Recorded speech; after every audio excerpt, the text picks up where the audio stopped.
Welcome to another episode of Game Facts Special. I am Alec from the SQG Review Show, and I am here to drop facts about the Super Mario Bros. NES/Famicom games at a rapid-fire pace. Let's-a go, as Mario would say. The original Super Mario Bros. Was obviously designed by Shigeru Miyamoto, but Takashi Tezuka also had a major hand in the game's development, and the team used a lot of their technical know-how from developing Excitebike, Devil's World, and Kung Fu in order to give Super Mario Bros. That side-scrolling athletic appeal that wasn't quite as common as it is nowadays. Definitely not the first side-scrolling game, the design philosophy of Super Mario Bros. Was to allow for players to strategize how to traverse these at the time long expansive distances, as most platformers at the time were just single-screen games. It's also worth noting that another Nintendo Legends first entry, being The Legend of Zelda, was developed alongside Super Mario Bros., with Miyamoto and Tezuka also overseeing development of that game, but that's a story for another day. And while the success of Super Mario Bros. Is no small feat, selling a whopping 58 million units in the console's lifetime, however, to this day, it is still one of the best-selling video games of all time. That's most likely in part due to it not only being a launch title that was the reason to get an NES console for many kids, but as a pack-in title for some NES console bundles that just sealed the deal for its success, still ranking at number 6 as of 2021. It is also Nintendo's second best-selling game of all time, with it eventually being dethroned by Wii Sports. It makes perfect sense, as that was the game that got even the non-gamers to buy a Nintendo Wii console. History does repeat itself, and leave it to Nintendo to of course capitalize on that success. Super Mario Bros. 2, better known in North America as Super Mario Bros. The Lost Levels, because Nintendo released this game as Super Mario Bros. 2 for Super players for the Famicom Disk System in 1986, this device was an expansion for the Famicom that read floppy disks, being able to do a lot more than the base Famicom itself could do. And this game was just one of these games on this new format. Shigeru Miyamoto did not have as much to do with this as the first, as he was focused on The Legend of Zelda at the time, so the directional responsibilities were handed over to Takashi Tezuka. With brand new graphics, a new power-up that actually killed players, and a more forgiving yet still brutal life system that only allowed you to begin at the beginning of the world you died in after a game over, as opposed to the original game's restart the entire game after a game over mentality unless you put in a cheat code.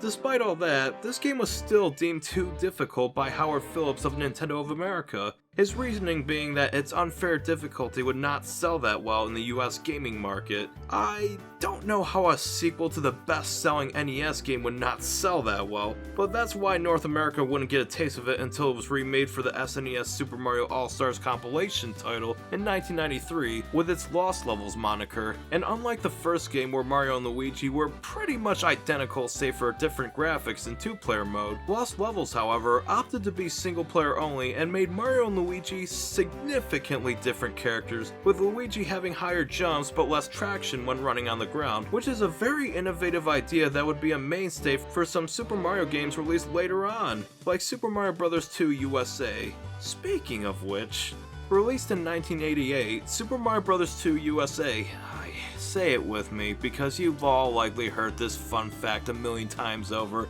was originally released in Japan as Yum Kojo Doki Doki Panic as Nintendo's 1987 tie-in game to promote the Yum Kojo TV festival, with this game featuring the festival's mascots. Overused fun fact tidbit over.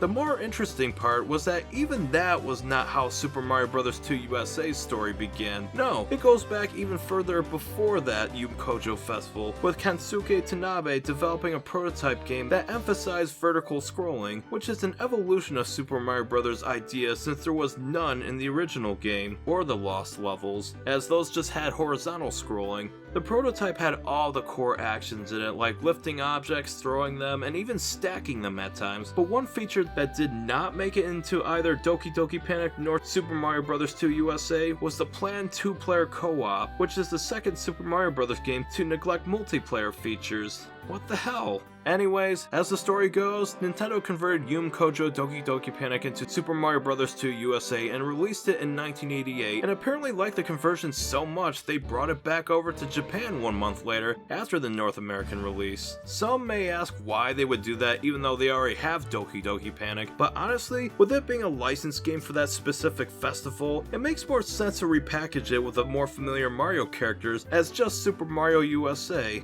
and ranks as the 5th best-selling NES game of all time, totaling over a whopping 7 million copies sold, so it was a success despite the absence of the familiar enemies of Super Mario Bros. Plus the Shy Guys become almost as iconic as the Goombas and Koopas nowadays, and things like the ability to walk through doors and pick up objects and throw them were carried over to Super Mario Bros. 3, the final installment of the Super Mario Bros. NES/Famicom games.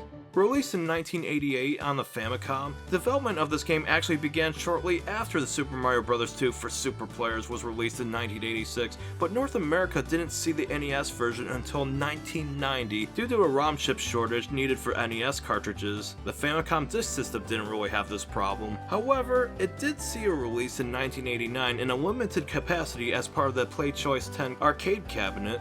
And as polished of a 2D platformer Super Mario Bros. 3 is, that almost wasn't the case because the development team originally wanted to play around with an isometric perspective, but thankfully they had the sense to abandon that idea due to difficulty with positioning jumps. They weren't wrong. Just play the SNES Super Mario RPG Legend of the 7 Stars and imagine the overworld platforming sections being an entire game. That would be exhausting.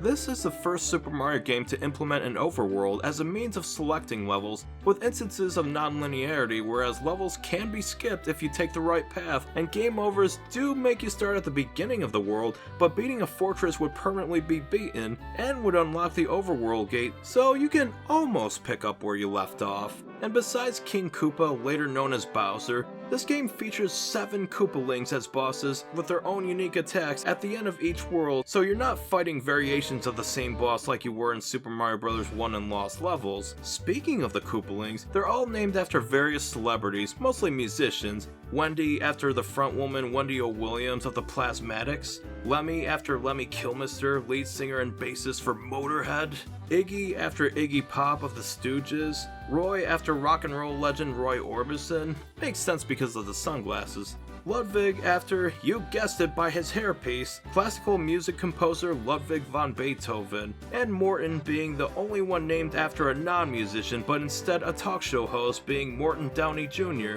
I personally never heard of him, but still a cool reference. As for Larry, he's the only Koopaling not named after anyone. He's not named after the talk show host Larry King, he was just named Larry because he looks like a Larry, according to Dave Brooks of Nintendo of America, who named all the Koopalings. To that I say, okay, whatever works. And lastly, Super Mario Bros. 3, despite being a later NES title, is the 3rd best-selling NES game of all time, only behind Duck Hunt at number 2, and of course Super Mario Bros. 1 at number 1. It might owe some of its success to advertising in the climax of the movie The Wizard, which was released before this game's North American release. And lastly, all these games were remade on Super Mario All-Stars for the SNES in 1993, with a completely redone soundtrack and visuals that add to the respective game's atmosphere. There was also Super Mario Bros. Deluxe on Game Boy Color that had Super Mario Bros. 1 and the Lost Levels, but it was in a cropped resolution and at times omitted levels completely. The Game Boy Advance re-released Super Mario Bros. On the classic NES series for GBA, and Lost Levels got Japan-only release as part of the GBA Famicom mini-series in 2004. And Super Mario Bros. 2, USA, and 3 were remade in Super Mario Advance and Super Mario Advance 4 respectively, with Super Mario Advance 4 adding an e-reader functionality that allowed players to access brand new levels featuring all the mechanics from the entirety of the Super Mario Advance re-release series, except for 3 because that was based on Yoshi's Island. This has been a GameFAQs special. Thank you so much for watching this episode, and please subscribe to this channel, and if you like my scripting and voiceover style for some reason, I kind of do have a plethora of Mario related content, both old and new on my YouTube channel, the SQG Review Show, linked to the playlist below. I also do a ton of long-form game reviews, mostly focused on the Mega Man series, but I've done long-form reviews of other games as well, so check those out as well if you're interested. Have a great day, and remember to stay awesome.